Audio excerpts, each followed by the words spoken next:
السلام علیکم. Bad boys by Hareen Fatima. پس نمبر 27. ہم دونوں پہلے بھی تو جھگڑتے رہے ہیں. پہلے تو تم اس قدر ناراض نہیں ہوئی جتنا اس دفعہ ہوئی ہو. وہ دونوں آہستہ آہستہ قدم لیتے کلاس کی طرف جا رہے تھے اور آپس میں باتیں کر رہے تھے. پہلے کبھی تم نے مجھ پر ہاتھ بھی تو اٹھایا نا. اس نے نظریں جھکائے جواب دیا. سوری، نہ شرمندہ ہوں. اس نے اس کی جھکی نظروں کو دیکھتے شرمندگی سے کہا. مجھے تم سے زیادہ غصہ خود پر اور اپنی قسمت پر تھا. کیوں؟ اس نے سوالیہ نظروں سے اس کی طرف دیکھا. کاش ہماری ماما ہوتی. وہ ہمیں اچھے برے کی تمیز سکھاتی. ہم غلطی پر ہوتی تو ہمیں سمجھاتی. اگر ہماری ماما ہوتی تو شاید ہم اتنی ضدی اور بدتمیزی نہ ہوتی. مائیں ہی تو بیٹیوں کو سب سمجھاتی ہیں. مجھے اس دن شدت سے اپنی ماما کی یاد آئی تھی. اگر ہماری ماما ہمارے ساتھ ہوتی تو مجھے وہ تھپڑ نہ پڑتا. ماما کے بعد ایک ماں تھی جس نے ہمیں اپنے بچوں کی طرح پالا. ہماری ہر خواہش کو پورا کیا. ہمارے ہر الٹے سیدھے کام میں ہمارا ساتھ دیا تاکہ ہمیں ماما کی کمی محسوس نہ ہو. اور اب وہ بھی ہم سے جدا ہو گئی ہے. پتہ نہیں کب واپس آئیں گی. ماں کو یاد کرتے ہی اس کی آنکھیں نم ہوئی تھیں. رہی بات بابا کی تو انہوں نے بھی ہمیں کبھی کچھ نہ کہا. انہیں اپنا اور اپنے فرینڈ دونوں کا بزنس سنبھالنا پڑتا تھا. وہ ہمیں زیادہ ٹائم نہیں دے پاتے تھے. ہفتہ 10 دن گھر سے باہر رہتے.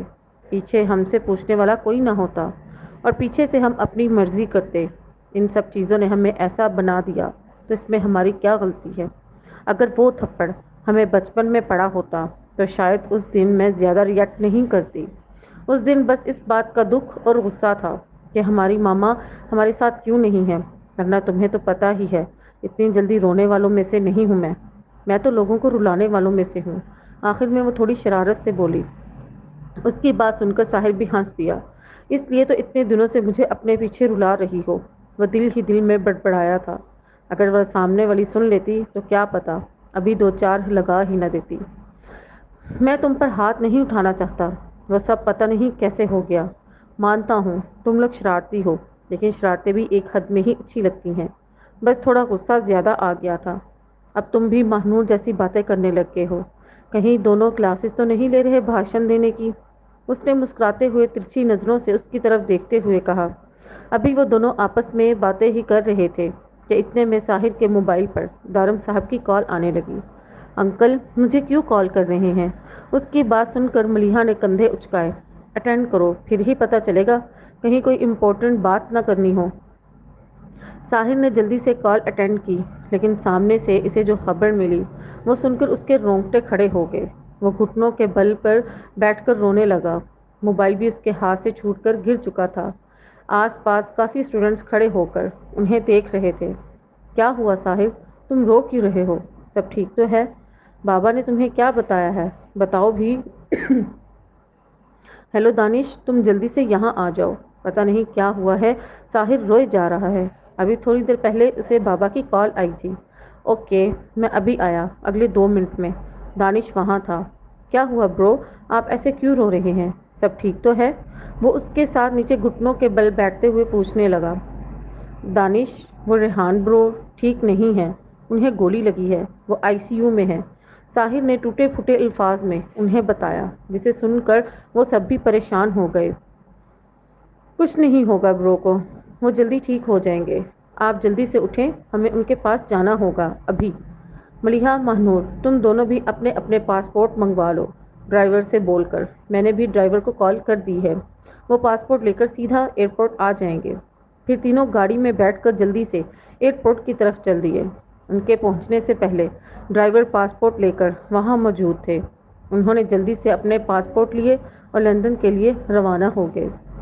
ڈیڈ پلیز اسے بچا لیں. میں آپ کے سامنے ہاتھ جوڑتی ہوں. میں نہیں رہ سکتی اس کے بغیر. پلیز اسے بچا لیں. وہ ہاسپٹل کے کارڈر میں بیٹھی مسلسل دارم صاحب کے سامنے ہاتھ جوڑ رہی تھی اور وہ آئی سی یو کے اندر زندگی اور موت کی جنگ لڑ رہا تھا. یہ سب تمہیں اس کے گھر بھاگنے سے پہلے سوچنا چاہیے تھا. دارم صاحب نے اسے بازو سے پکڑ کر کھڑا کیا اور منہ پر زوردار تھپڑ رسید کیا. انہیں رہ رہ کر ماں پر غصہ آ رہا تھا کہ کیسے وہ اتنی بڑی غلطی کر گئی. وہ چہرے پر ہاتھ رکھے پھٹی پھٹی نظروں سے اپنے ڈیڈ کو دیکھ رہی تھی۔ ساحر، دانش، ملیحہ، مہنور جو ابھی ابھی ہاسپٹل پہنچے تھے، مہا کو پٹا تھپڑ دیکھ چکے تھے اور وہیں کھڑے ہو گئے تھے۔ شرم آنی چاہیے تمہیں مہا، ایک انسان کے نکاح میں ہوتے ہوئے تم کسی غیر مرد کے ساتھ بھاگی۔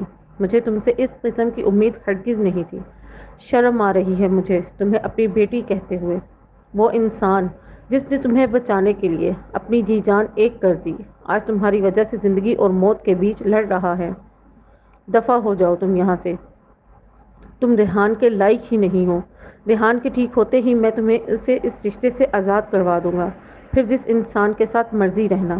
بے شک اس جواد کے پاس ہی چلی جانا، لیکن فی الحال میری نظروں سے دور ہو جاؤ۔ ڈیڈ، وہ سب میں نے غصے میں کیا تھا۔ اس نے مجھ سے زبردستی نکاح کر کے مجھے آپ سب لوگوں سے دور کر دیا تھا۔ میں نے یہ سب آپ سب لوگوں کے پاس آنے کے لیے کیا تھا۔ مجھے نہیں پتا تھا ایسا کچھ ہو جائے گا۔ وہ بھی مسلسل روتے ہوئے بتا رہی تھی۔ مہا، پلیز سنبھالو خود کو۔ اپنی بہن کی ایسی حالت دیکھ کر وہ دونوں بھاگ کر اس کے پاس آئی تھیں اور وہ دونوں بھی دھرم صاحب کے پاس جا کر کھڑے ہو گئے تھے۔ کون سے زبردستی کی نکاح کی بات کر رہی ہو تم؟ ریحان نے تم سے کوئی زبردستی نکاح نہیں کیا، یہ سب میری مرضی سے ہوا تھا۔ میں نے ہی ریحان کو تم سے نکاح کرنے کے لیے کہا تھا۔ اپنے ڈیڈ کے منہ سے یہ سب سن کر وہ پھٹی پھٹی نگاہوں سے ان کی طرف دیکھ رہی تھی۔ اور وہ اس ویڈیو میں تو سب سچ تھا۔ اس نے آپ کو کڈنیپ کر کے رسیوں سے باندھا ہوا تھا۔ اس کے آدمی آپ کو گن پوائنٹ پر لے کر کھڑے تھے۔ ایک گنڈے نے آپ کی گردن پر چاقو رکھا ہوا تھا۔ اس نے مجھے ڈرا کر مجھ سے نکاح کیا تھا۔ اگر آپ کی جان کو خطرہ نہ ہوتا تو میں کبھی بھی اس سے نکاح نہ کرتی۔ اس نے مجھے وہ ویڈیو دکھائی تو میں نے ڈر کر اس سے نکاح کیا۔ وہ اپنے بالوں کو مٹھیوں میں جگڑے چیخ رہی تھی۔ نکاح والے دن ریحان نے مہا کو ایک ویڈیو دکھائی تھی جس میں دارم صاحب کی جان کو خطرہ تھا، اس لیے اس نے ڈر کر نکاح کرنے کے لیے حامی بھری تھی۔ اس ویڈیو میں جو کچھ بھی تھا سب جھوٹ تھا۔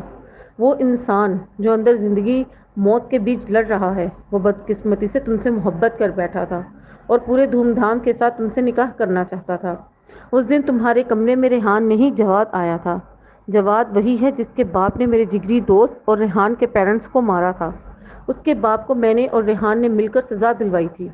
اس نے مجھ سے اور ریحان سے بدلہ لینے کے لیے یہ سب کیا تھا۔ اسے پتہ چل چکا تھا ریحان تم سے پیار کرتا ہے اور تم میری بیٹی ہو۔ تمہیں اس پر ذرا بھی بھروسہ نہیں تھا؟ اور میں تو ایک باپ ہوں، اپنی بیٹیوں کو اچھی طرح سے جانتا ہوں۔ تم کبھی بھی ریحان سے شادی کرنے کے لیے تیار نہ ہوتی، اس لیے میں نے یہ پلان بنایا۔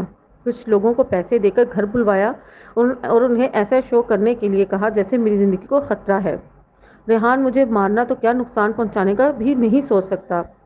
پلیز ساحر، دانش، دعا کرو ریحان ٹھیک ہو جائے، اسے کچھ نہ ہو، ورنہ میں اپنے دوست کو کیا جواب دوں گا۔